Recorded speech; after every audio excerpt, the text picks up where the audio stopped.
Learning with Sharma. Hello kids, we all live in our home. Just like us, animals also live in their home.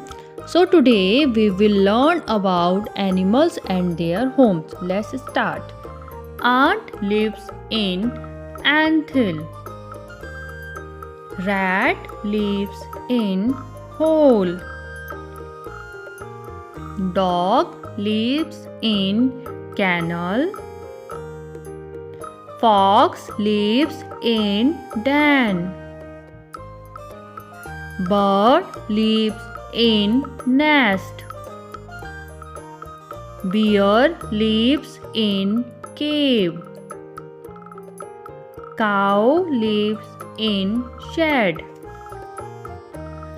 Rabbit lives in burrow. Lion lives in den. Duck lives in pond. Hen lives in coop. Monkey lives on trees. Spider lives in web.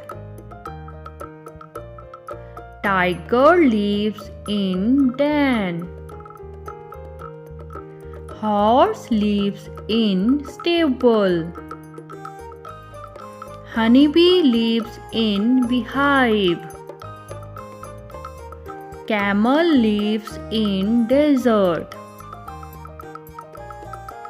Elephant lives in jungle.